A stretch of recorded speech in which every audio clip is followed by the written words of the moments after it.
Sahabat JMSI dimanapun Anda berada, yang hari ini masih menggantung di awang-awang. Kita terjun bebas dengan penuh rasa semangat di Tiuh Menggalamas, salah satu tiuh di Kecamatan Tulang Bawang Tengah, Kabupaten Tulang Bawang Barat. Dan hari ini saya sudah langsung ditemani dengan sang empunya tiuh, yaitu Pak Sulmi Nadi, yang menjabat sebagai Kepala Tiuh Menggalamas. Seperti apa program-program yang sudah dilaksanakan dan apa yang bisa menginspirasi kita semuanya, karena Menggalamas ini juga salah satunya terkenal dengan keindahan tiuhnya yang berada di bantaran sungai. Apa kabar Pak Sul? Alhamdulillah. Alhamdulillah sehat ya. Alhamdulillah. Sehat.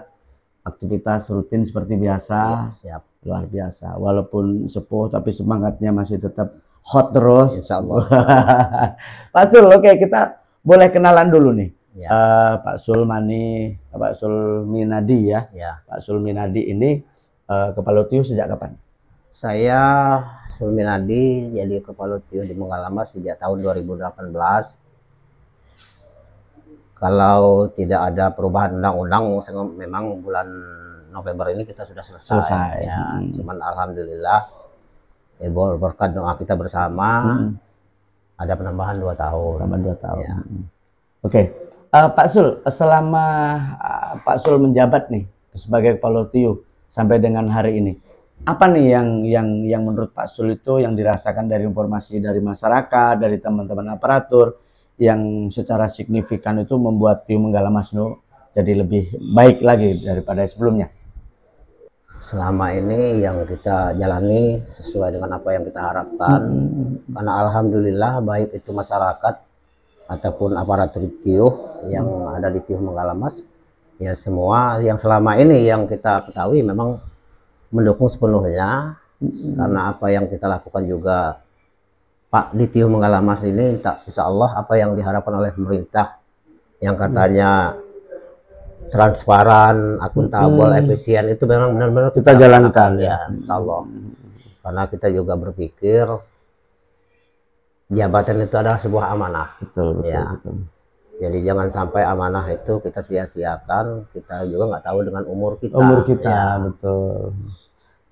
Artinya bahwa bagaimana sinergi antara aparatur tiuh dengan lembaga dan masyarakat itu betul-betul bulat untuk menjalankan program-program yang ada. Ya, siap. Bahkan kalau di Tiuh Menggalamas ini Pak, kalau masalah dengan lembaga-lembaga, terutama di bagian pengawasan masalah BPT, ya setiap kegiatan memang kita libatkan, Pak. Ya, setiap kegiatan kita libatkan, memang tupoksi mereka di bagian pengawasan. Ya, salah satu contohnya kita barusan pulang aja hari ini dengan BPT. Oh, ada kegiatan dengan BPT ya. Hari ini. Oh, iya luar biasa. Jadi bisa satu motor. Ya, sama BPT. Luar biasa. Ya. Tapi jarang loh Pak Sul yang terjadi.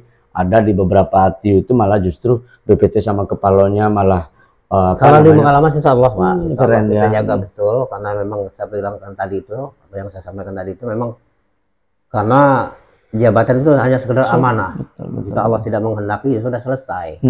Terus untuk tahun 2024 ini jadi kita mencapai angka berapa Pak?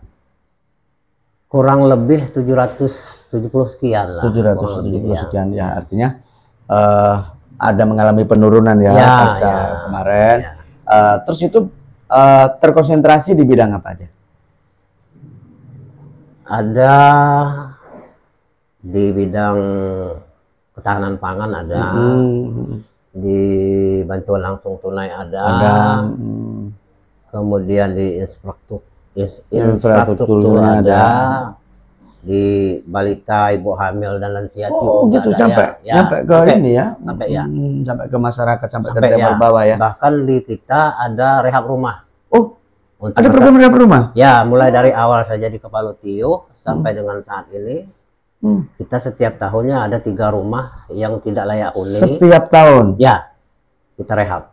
Dan sekarang sudah tahun ke 6, berarti 3 kali 6, 18 rumah. Luar biasa. Ini sangat menginspirasi dan sebetulnya dana desa itu boleh kita swadayakan ke apa namanya, ke pemberdayaan masyarakat ya, melalui bedah rumah dan lain sebagainya. Ini adalah hal yang sangat bagus dan penting.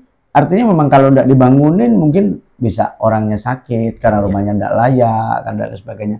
anak belajar jadi tidak nyaman kan. Ya, bahkan tahun ini di Tiuh Manggalamas ini kita ada 3 orang yang memang tidak tamat sekolah, kita sekolahkan, kita ambilkan paket. Oh, ya. Ya. Termasuk guru-guru ngaji, ustadz sudah pernah kita masukkan di Manggalamas ini. Jadi saya nggak mau nanti ditanya sama malaikat kenapa ini nggak bisa ngaji. Betul. Nah itu sudah saya datangkan semua. Luar biasa, betul-betul apa ya, menganggap bahwa jabatan itu nama-nama betulan. Ya. Artinya secara intelektual kita bangun, secara religi juga masyarakatnya kita bangun.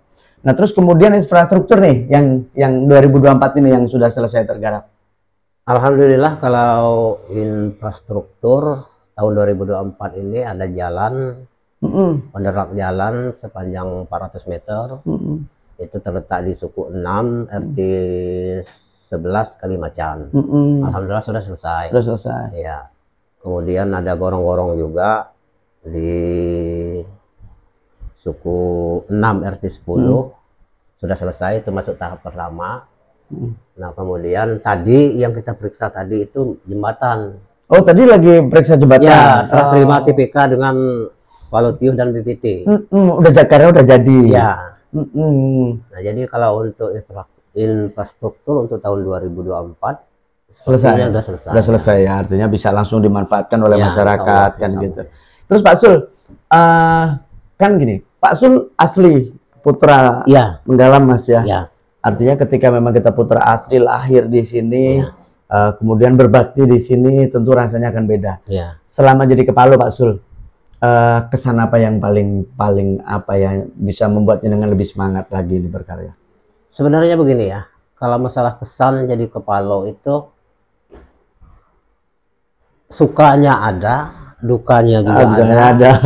Tapi alhamdulillah karena ini memang nama itu kita, niat kita. Jadi dukanya itu bisa tertutupi dengan sukanya. Boleh cerita dong dukanya biar seru. Kayaknya nih unik karena ini kan ditiuh tua, ya kan ditiuh tua otomatis. Karena begini Pak, kalau untuk ditiuh tua itu beda dengan mohon maaf beda. Iya, di transmigrasi beda. Karena yang jelasnya kita asli orang-orang pribumi yang memang bisa dikatakan kalau saya bilang nakal juga enggak ya, bukan, tapi keras kepala lah lebih kurang seperti itu. Artinya ada satu apa ego Tiuh lah yang memang harus kita sama-sama. Ya, karena di Tiuh Manggalamas ini memang dari zaman-zaman dulunya memang terkenal yang namanya bulat-bulat kayak cikambing katanya, bulat di dalam. Ya tapi itu memang resiko pekerjaan. Memang itulah tantangan kita, bagaimana caranya kita untuk mengatasi itu. Tapi per hari ini ketika Pak Sul menjabat, alhamdulillah udah mulai cair, ya, insya Allah bisa bersinergi dengan masyarakat kan gitu. Terus kemudian kalau potensi nih Pak Sul, potensi saya melihat kan ini alamnya indah nih, alamnya indah, masih original banget ya Tiuh gitu ya, walaupun saya tadi begitu masuk nggak lagi menemukan rumah panggung nih, karena kita sudah mulai di atas. Ada nggak angan-angan atau rencana atau harapan terkait dengan tata letak Tiuh ini mau seperti apa, mau dibuat seperti apa? Sebenarnya bukan ada ya, memang sudah dicita-citakan, tapi cita-cita ini udah beberapa kali saya sampaikan, karena potensi yang ada di Tiuh Manggalamas ini kalau secara memang nggak ada Pak, nggak ada yang bisa kita munculkan. Cuman kalau kita punya niat bisa. Kenapa saya bilang bisa? Karena di Tiuh Manggalamas itu ada bentangan rawa lebih kurang 150 hektar lah rawa. Iya. Nah, pernah saya ajukan dengan Pak Tamanuri dulu waktu beliau ada kunjungan ke Tulungagung Barat, ke Tulungagung Tengah. Bahwasanya saya ingin bikin pulau di situ. Pulau itu sekitar lebih kurang 3 hektar lah pulau itu. Nah, kalau di Jakarta ada Taman Impian, maka di Manggalamas ada Pulau Impian. Pulau Impian katanya. Jadi pulau itu Pak, dia posisinya di tengah-tengah rawa. Yang 150 hektar tadi. Nanti kita buatkan jembatan gantung dari daratan ke ke pulau yang kita buat itu sebagai jembatan penghubung. Nah, di situ hasil galian kita untuk bikin pulau itu sebetulnya memang bisa dimanfaatkan. Dimanfaatkan oleh orang-orang yang punya hobi mancing segala macam, dia ikannya alami. Nah, karena kalau hujan air sungai Waigiri itu meluap ya ke dalam. Iya, ya. Dari situ sumber ikannya ya. Jadi emang sudah pernah saya sampaikan dengan Pak beliau selaku ketua DPR RI waktu itu. Bahkan saya juga pernah ngobrol juga dengan Pak Umar Ahmad waktu beliau jadi bupati. Saya minta kalau bisa kita bagi dua. Pemda tanggung alat, saya tanggung biaya. Dan bahkan harapan saya sebetulnya Pak, dalam kesempatan ini juga saya bersyukur karena di rawa itu Pak bisa kita manfaatkan sebesar mungkin manfaatnya. Untuk kesejahteraan masyarakat ya. Bahkan bukan untuk Tiuh Menggalamas saja, bisa juga untuk kabupaten. Kenapa? Kalau rawa ini kita tanggul, kita buatkan tanggul dari tebing sini ke sampai tebing sana, terus bikin tanggul. Sepanjang 150 hektar itu? Ya. Nah, jadi di antara tanggul dengan tanggul itu memang ada lebak untuk tempat orang cari ikan. Di atas tanggul itu bisa kita tanam sawit. Nah, saya tawarkan dulu itu dengan Pak Umar Ahmad, bagaimana caranya biar Tiuh kena utang nggak jadi masalah, nanti kita selesaikan nanti setelah.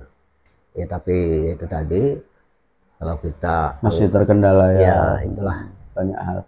Tapi kalau misalnya kan gini Pak, sebetulnya di dalam aturan itu boleh kok kita membuat wisata. Kan itu nanti larinya ke wisata tuh jelas. Ya.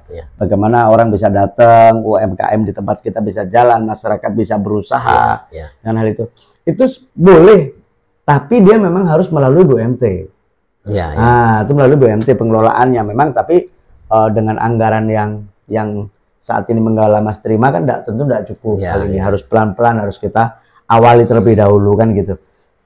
Nah, terus kemudian gini, itu kan dari sisi potensi yang mungkin ke depan saya yakin ini bisa kita bangkitkan, karena semakin sulitnya tempat hijau, hiburan masyarakat kita, itu nanti kita bisa apa namanya, lambat laun pelan-pelan kita bisa cicil, bisa kita bangun. Nah, kemudian Pak Sul, terkait dengan kondisi keamanan mungkin, terus ketertiban masyarakat di Tiuh sendiri seperti apa Pak selama Bapak menjabat? Alhamdulillah, kalau masalah keamanan untuk Tiuh Menggalamas ya, untuk Tiuh Menggalamas ini belum pernah yang namanya ada kejadian baik itu pencurian dan lain sebagainya, pembegalan dan lain sebagainya, belum pernah terjadi. Aman ya. Ya, alhamdulillah. Bahkan kalau motor-motor itu kalau masih tinggal di teras itu saya berani jamin. Betul. Ya. Berapa total penduduk di Tiuh Menggalamas sendiri selain kantong? Kalau selain kantong ribuan ya? Nggak nyampe ya? Nggak sampai, kalau seribuan nggak sampai, kalau di lain kantong. Dan kantong ya, karena kita kan kantongnya banyak juga tuh Menggalamas. Ya. Oke, Pak Sul. Untuk 2024 ini apa yang belum bisa terlaksana program kita? Kalau untuk tahun 2024 ini semuanya sudah terlaksana. Selesai realisasi ya, luar biasa. Hanya yang belum terrealisasi adalah BLT-nya, karena kita ini kan baru bulan. Bulan November awal ya kan. Tinggal satu lagi program ya. Artinya gini, untuk membangun budaya ekonomi di Menggalamas ini yang paling Tiuh butuhkan itu sebetulnya apa Pak? Kan ini ada budaya, ada tradisi yang harus kita rawat. Karena ini adalah Tiuh tua kan gitu. Yang jelasnya seperti ini, salah satu contohnya di masalah budaya, adat dan lain sebagainya. Kalau di Menggalamas ini, kalau masalah adat, ya memang namanya Tiuh tua, memang cuman yang jadi kendala kita masalah rumah adatnya. Ya, karena Tiuh Menggalamas ini Pak, ya beda dengan desa Tiuh transmigrasi.